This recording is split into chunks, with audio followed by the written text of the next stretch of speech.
The wicked, the Bible says the wicked forsakes the way. Correction is grievous unto him that forsakes the way. So the person that don't want to be corrected is the person that know they going off and they don't want to stop going off. They don't want nobody to tell them not to go off. They want to continue doing what they're doing. That's when correction is grievous. So you shouldn't be fearing counsel, because what does the Bible tell us about counsel? Proverbs chapter 11, verse 14. Where no counsel is. Read it one more time. Where no counsel is. Read on. The people fall. The people fall. The people fall. And now the nation fell. We fell as a nation. Where we at? We in captivity. We're Babylon the Great. What's the history of our nation?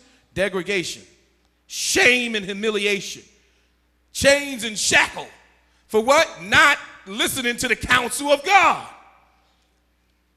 Leaving out of that captivity, going from hell on earth to hell in the spiritual world. That's what the parish is. Where no counsel is, the people perish. Read on.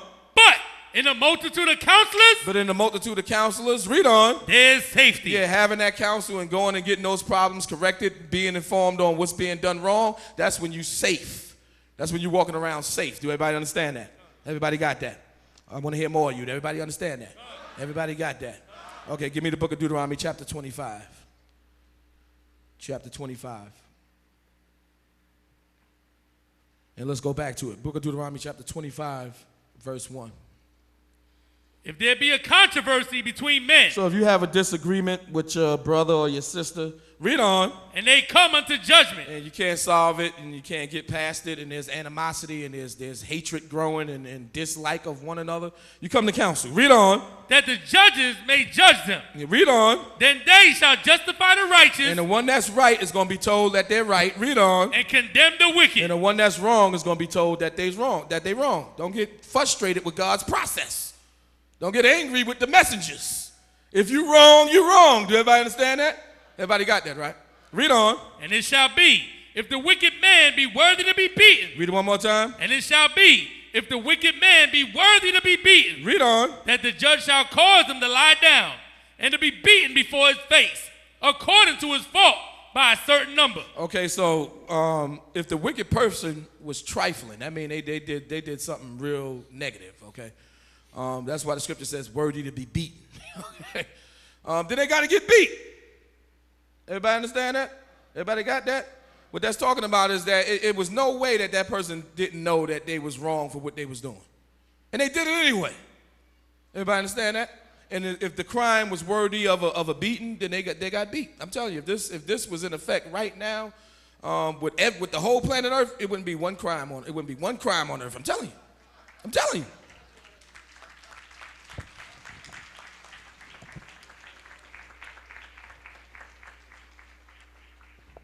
Because those beatings hurt.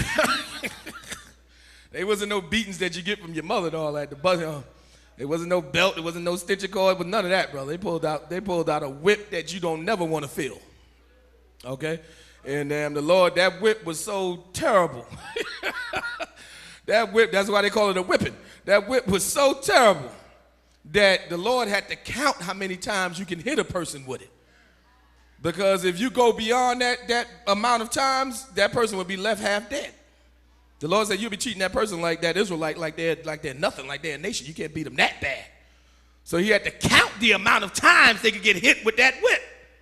Did everybody understand that? But if the wicked person was trifling, then he got beat. Everybody understand that? Read on. Verse 3. And let me explain why. Because I want to give you some more understanding on that. Just forget beat. The beating is supposed to beat the wickedness out of them. All parents understand that. Why y'all looking strange? Every parent in here understand that God is the father of all spirits. Okay? And your earthly parents on earth know that you got to beat a child. Everybody understand that? Everybody got that, right? Well, except the fools, which is Esau. They think you can give them a time out in the corner somewhere, man. Then their kids grow up and kill them. But what the Bible say about wicked people and why you got to stop them from their wickedness? Let's get the book of 2 Timothy. Go there real quick. 2 Timothy chapter 3. If you don't intervene with somebody that was trifling and willingly wicked, This is what's going to happen. 2 Timothy chapter 3. Go there and give me the 13th verse. 2 Timothy chapter 3, verse 13. Read that for me, please. But evil men. Read it one more time. But evil men. Read on. And seducers. Read on. Shall wax worse. Read it one more time. Shall wax worse. What's going to happen to them? Shall wax worse. Read on. And worse. Yeah, they only going to get worse. They ain't going to get no better. If there's no correction, if there's no judgment, if there's no penalty, and again, the law itself show you that. When you got criminals breaking the law, they don't stop till they get caught and be stopped. I'm talking about trifling people. People out there, murdering people, raping people. They don't usually stop until somebody has to stop them. Do everybody understand that? Evil people don't just stop on their own. They got to be stopped. So that's why God got this law in there. Beat them. Stop them. Everybody understand that, right? Everybody got that, right? You got somebody here for humanity, crimes against humanity. I don't think that's right. Well, God gonna beat them too. Because wicked people got to be stopped. They only gonna get worse. Everybody understand that, right?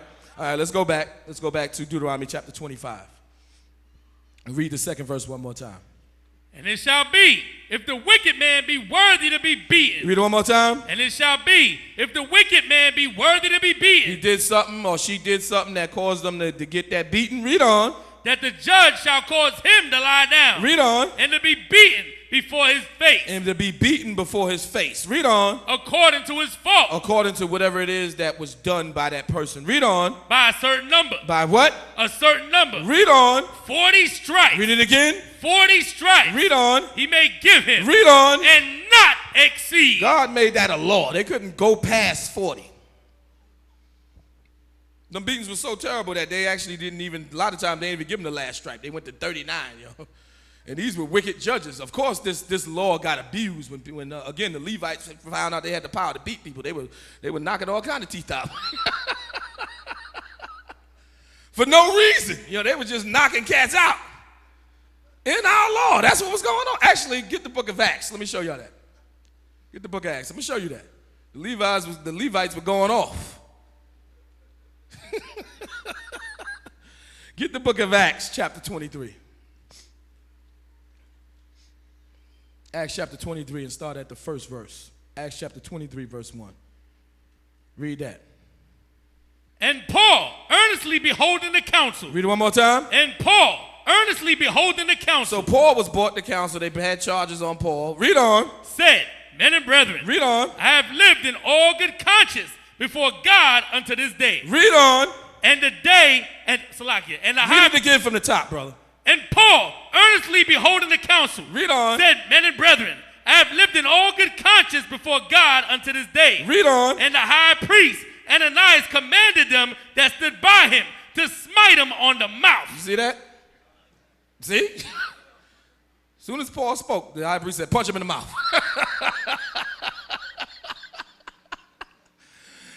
See that? Now, what Paul did, all he said is, listen, I live before God, and, my conscience is straight. The high priest said, punch him right in the mouth.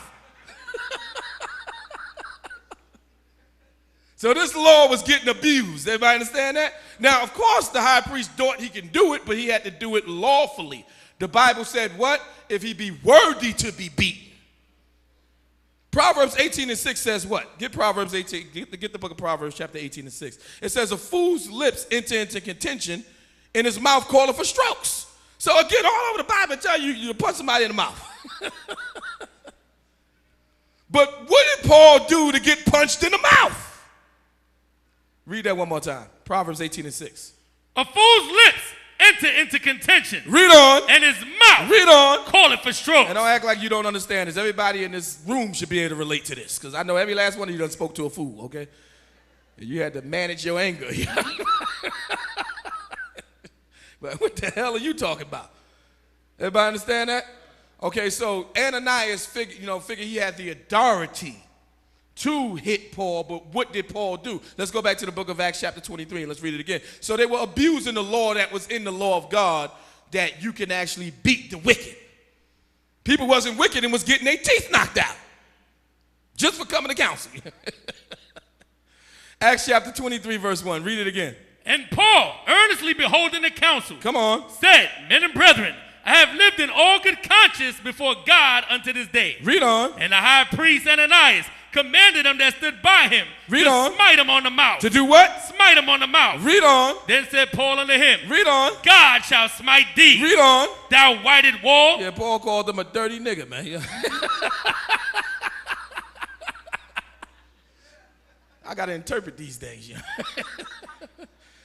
know. Covering his tracks. A whited wall is a dirty wall that you whitewash to cover up the dirt. So Paul looked at him and said, you punching me in my mouth, you dirty nigga?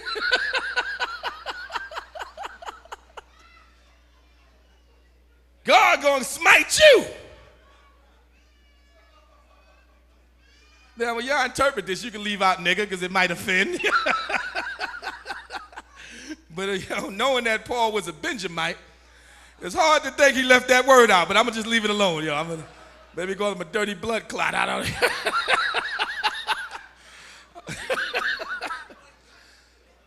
We got to interpret these things.